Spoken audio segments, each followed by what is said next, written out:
आज हम पढ़ेंगे गंगा जन्म के बारे में।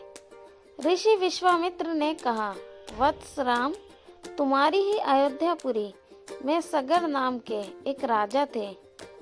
वे पुत्रहीन थे।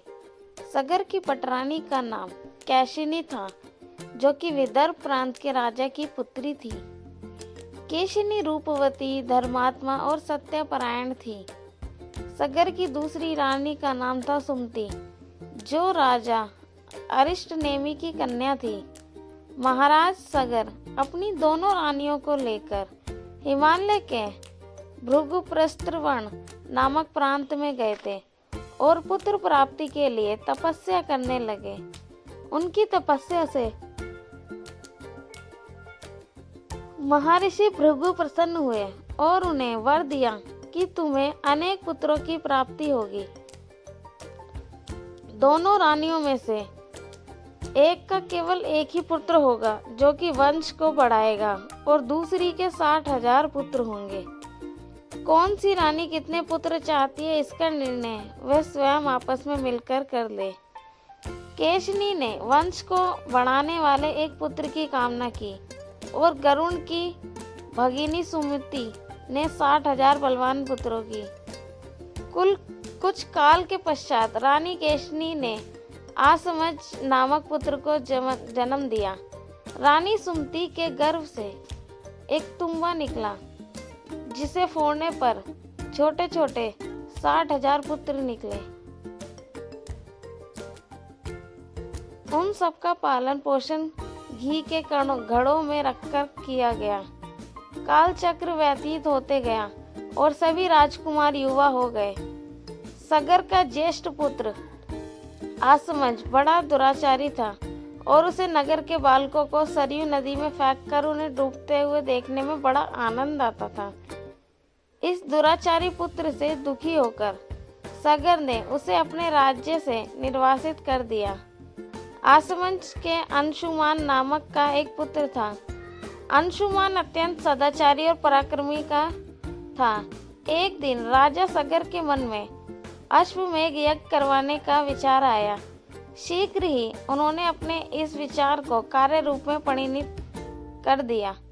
राम ने ऋषि विश्वामित्र से कहा, गुरुदेव, मेरी रुचि अपने पूर्वज सगर की यज्ञ कथा को विस्तार पूर्वक सुनने में है। अतः कृपा करके इस वृत्तांत को पूरा सुनाइए। राम के इस प्रकार से जिज्ञासा व्यक्त करने पर ऋषि विश्वामित्र प्रसन्न होकर कहने लगे, राजा सगर ने हिमालय एवं विंध्याचल के बीच की हरितिमायुक्त भूमि पर एक विशाल यज्ञ मंडप का निर्माण करवाया। फिर अश्वमेघ यज्ञ के लिए श्याम कर्ण घोड़ा छोड़कर उसकी रक्षा के लिए पराक्रमी अंशुमान को सेना के साथ उसके पीछे पीछे भेज दिया। यज्ञ की संभावित सफलता के परिणाम की आशंका से भयभीत होकर इंद्र ने एक राक्षस का रूप धारण किया और उस घोड़े को चुरा लिया। घोड़े की चोरी को सूचना पाकर सगर ने अपने 60,000 पुत्रों को आज्ञा दी कि घोड़ा चुराने वालों को पकड़कर या मारकर घोड़ा वापस लाओ।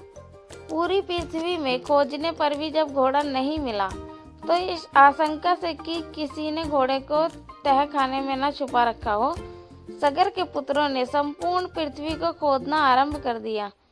उनके इस कार्य से असंख्य भूमितल निवासी प्राणी मारे गए। खोदते खोदते वे पाताल तक जा पहुँचे। उनके इस नृशंस कृत्य के विषय में देवताओं ने ब्रह्मा जी को बतलाया, तो ब्रह्मा जी ने कहा कि ये राजकुमार क्रोध एवं मंद में अंधे होकर ऐसा कर रहे हैं।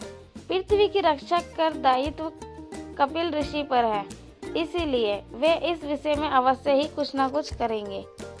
पूरी पृथ्वी को खोदने के बाद भी जब घोड़ा और उसके चुराने वाला चोर नहीं मिला, तो निराश होकर राजकुमारों ने इसकी सूचना अपने पिता को दी।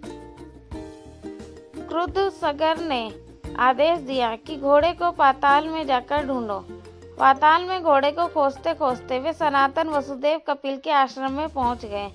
उन्होंने देखा कपिल देव तपस्या में लीन है और उन्हीं के पास यज्ञ का वह घोड़ा बंधा हुआ है। उन्होंने कपिल मुनि को घोड़े का चोर समझकर उनके लिए अनेक दुर्वचन कहे और उन्हें मारने के लिए दौड़े। सगर के इन कुकृत्यों ने कपिल मुनि की समाधि भंग हो गई। उन्होंने क्रुद्ध होकर सगर के उन सब पुत्रों को भस्म कर दिया।